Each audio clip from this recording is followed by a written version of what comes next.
What is up, everyone? Welcome back to my YouTube channel. Today we will be reacting to, is Kyle Larson better than Max Verstappen? Now, I feel like this debate has been going on for so long. When the headline first came out, I reacted to a video that this guy had done where he talked about the whole debate, and we both, he in the video said, he concluded it by saying that we will never know until they both get behind the same machinery, which I agreed with. I was like, it's a fair point.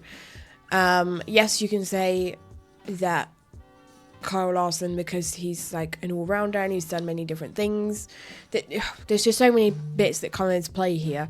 And then they obviously, Max and Kyle were both asked about it and they both kind of just brushed it off. And now there's another video that's been done by one of the channels that I've reacted to quite a few videos from this channel, and they always seem to be very good. I'm intrigued to see what he has to say about it. And if my opinion is going to change or not, who knows, but I'm excited to get into the video. But before we get into it, make sure you subscribe. Over half of you that watch my videos aren't subscribed. Just hit the bell, it takes 2 seconds, and if you'd like to become a member on this channel and receive exclusive perks, you can also do it by hitting the join button down below. Who is the best driver in the world? In the world? That is, I feel like that's open to personal opinion there. Easy answer is, it's the current Formula 1 world champion, Max Verstappen. Okay. Of Adrian Newey, helping pave the way for utter domination since the start of 2022. This guy has been an absolute once-in-a-generation freak of nature since day one, and is already a living legend of the sport. And don't at me about that, y'all see the light one day. His ice-cold demeanor in the car is matched by few others. If you give this guy an inch, he'll take 1,000 miles. Yep. Because Formula 1 is regarded as the pinnacle of motorsport, to a lot of people, right now at least, he is the best racing driver in the world. Okay, fair point. But not to everyone. I was going to say, I'm sure a lot of people would disagree with you on that. A lot of F1 diehards look upon the sport of NASCAR as a complete joke. I don't. Disclaimer, I don't. Just need to get that out there. I know I'm British, but I don't feel like that about NASCAR. Is planting the throttle, staring left, saluting the red, white, and blue as they all pay tribute to Danica Patrick. But really, that's just not true. No one pays tribute to Danica Patrick. I was going to say, no one does. Community loves more than God and guns. It's this guy, the driver of the number 5 Hendrick Motorsport Chevy, arguably the top team in what is definitely the top tier of American auto racing. His name is Kyle Larson, and according to himself, he is the best all-round racing driver in the world, and it is an opinion that has sent the internet into a furor. Then again, almost anything nowadays would send the internet into a frenzy. I mean, my video on Cars 2, yeah, that. About that, I just want to say, for those who violently disagree with me over that mess of a film, I would just like to apologize. To absolutely nobody! I love that movie. We're here to talk about Kyle Larson and whether he really is the best in the world, whether he's better than the likes of Max Verstappen. So, is he or ain't he? And if he ain't, who is? Well, to answer that, we've got to get a basis for who this guy actually is. Ever since he was a teenager and finally reached a height of above 4'11", Larson started racing on the dirt oval scene, driving everything from speed cars to silver crowns to those maniacal sprint cars. I know so much about this man now after watching the Dirt series. Imagine putting 11 million horsepower into the ground on a loose surface on a track the size of a football field in a car that weighs about the same as Michael Cera in a hunger strike. They say these things only want to turn left, but in actuality they really just want to fly. It means that only those who can keep the car on the so crazy, like the tiniest bit of air and they just flip.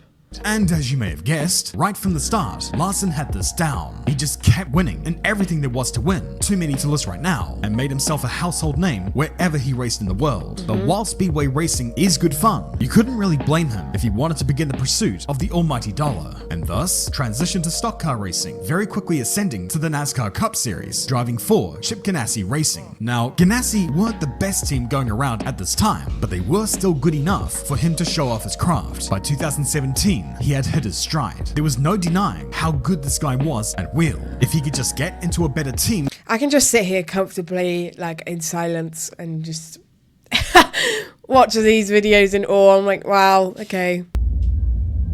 With just one word. Oh, yep, and then that happened as well. His career, NASCAR, and the World of Outlaw Sprint Car Series indefinitely suspended him whilst he underwent sensitivity training. An array of sponsors fled, while Ganassi ultimately fired him. It was a nightmare for him, but he did realize what it meant and what he had to do, and ultimately he did make proper efforts to make amends. Those whose opinions matter way more than any of ours vouched for him after the fact, and come 2021, his suspension was lifted by NASCAR, and he would make his return to the top tier of the sport, this time racing for arguably the best team. Hendrick Motorsport. Funded campaign by Hendrick because, well, you can understand the apprehension by other sponsors at play, but also because that's just how much he valued Larson, and he repaid that gesture by winning 10 races that season and winning 10 races. Wow.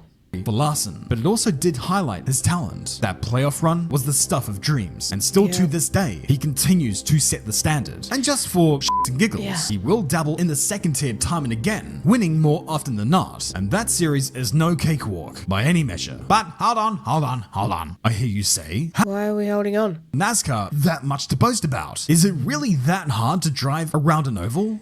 Yes. No, it's not that hard. What is hard? Oh, okay.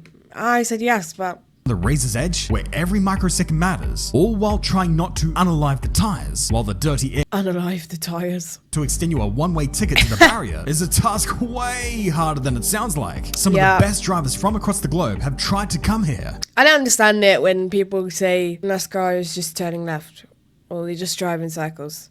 Like, even before I didn't watch NASCAR, and people would bring it up in conversation, I wouldn't say any of that anyway, because I love racing, and like to be able to just race a car in any motorsport is an achievement in itself. So I never agreed with that statement anyway. So I don't understand it when people say that.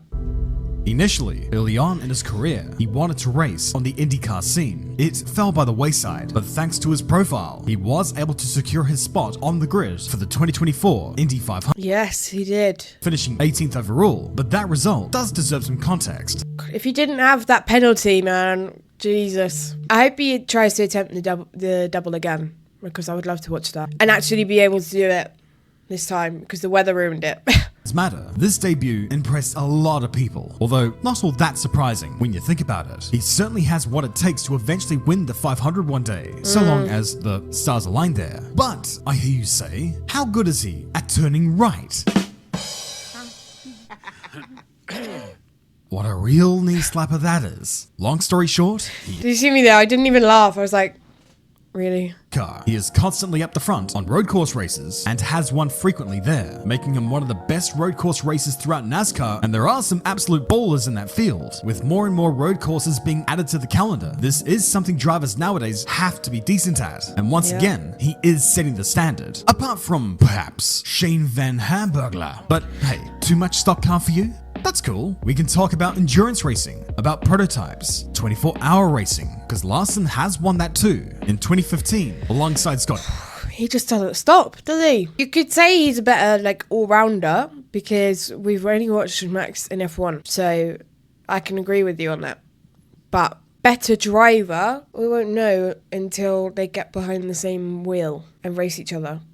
That's something I'd like to see. And I can tell you that if Kyle Larson went to drive Max Verstappen's car, it wouldn't be but 1 or 2 days, and he would be damn close to being as fast as Max Verstappen. And there is no. Oh, that's a bold statement. I got chills. Over here and does that in a stock car. I think Max has, he's extremely talented and very, very good at what he does for his discipline. I heard him talk about drivers being specialized in their discipline. That's not Kyle Larson. Kyle Larson can go out and drive anything. He's very good at his discipline, right? But he's got multiple disciplines. I truly believe that Max would do okay, but he's not going to do okay. Wow. Okay. Really just diminish this driver. A lot to unpack there. Now, Harvick's opinion does matter. He's not an imbecile, much, and that guy's trophy cabinet is good. But to say that Larson would be damn close to being as fast as Max within 1 to 2 days is a hell of a stretch. I was going to say, that's a bold statement. Who can't even do that themselves, and you're expecting Larson. The amount of people they've kicked out of Red Bull because they can't match Verstappen, to then say that Larson will be able to reach him within 1 or 2 days. I hate to break it to you.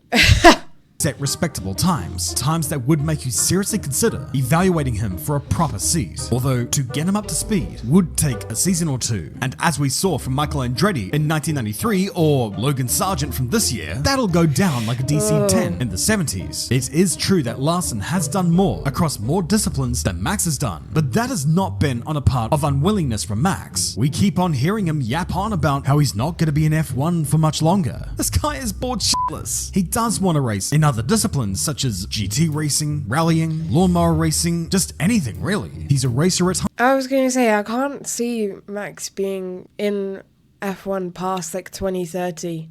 He's even said that himself. He reached 200 races recently, and a journalist asked him, "Oh, do you think you'll be around for the next 200?" And he said, "Absolutely not." To get up to speed. It's unfair to expect any of these guys to just come over to their territories and expect to shit in their kennels right away. But you know, Harvick lamenting the ignorance and arrogance of Europeans toward NASCAR drivers? Well, genius, how is what you said any better? Larson is a master of his craft, as is Max. We praised Larson for his versatility, but if that's the leg you're gonna stand on, should we not also start to applaud the likes of Fernando Alonso and Shane Van Gisbergen for them basically racing anything with 4 wheels and winning in all of them? We're all so enclosed in our bubbles and we just don't seem to want to give other disciplines the due respect. But I was going to say, we're all stuck. Like, the Americans shit on the Europeans and the Europeans shit on the Americans. Like, we've got huge egos and can't just fucking put them in the bin and agree on something. It really annoys me. possible to tell, and that goes for anyone. I mean, how the hell can you judge something like that? What's your basis? Exactly. Why is this debate even a thing? And there's only one way to settle the score. Only one way to null and void this whole argument and truly determine who is the best all-round driver in the world. And this involves bringing up Cars 2 again. Now, yeah, the script was a mess, and I still hate it about as much as y'all hate me. But something from that film that I do like was the concept of the World Grand Prix. Gather the best races in the world and put them together in a It's a good concept. globe on tracks with varying terrain. That's when you really know who's the best. Games. If you could bring up something like that and gather a posse like this to headline the event, it'll make no money and will bankrupt anyone who puts coin into it. But at least we will have a definitive answer as to who is the best in the world, rather than pointless meanderings on social media accounts, podcasts, and YouTube channels. Well, he even agreed the same thing there at the end. He said it's an empty debate, basically, and you won't know until they race against each other. And that's literally what I've been saying, and couldn't agree more. It's just such an empty debate. When it first came out as well, I literally said that in the first video where I reacted to it. I was like, why is this even a debate? Why are we talking about this? It's just another debate where Americans or Europeans want to one-up each other for the sake of one-upping each other. Like, can we just, like, all love each other? Like, it makes no sense to me. I'm like, okay, fair. Great debate, I guess, but like you'll never know until they race against each other. But context aside, the video in itself, absolutely loved it. Like I said, I always love it when I get to react to videos from this channel. And with that being said, if you have any other videos that you'd like me to react to, drop them in the comments. I'm working my way through everybody's suggestions at the moment. If you did want to check out any of my other socials or become a Patreon member and get early access to videos like this, then you can do all of that down below. And if you want to become a member on this channel and receive exclusive perks, you can also do that by hitting the join button down below. But I hope you enjoyed today's reaction, and I will catch you next time for the next one. Bye!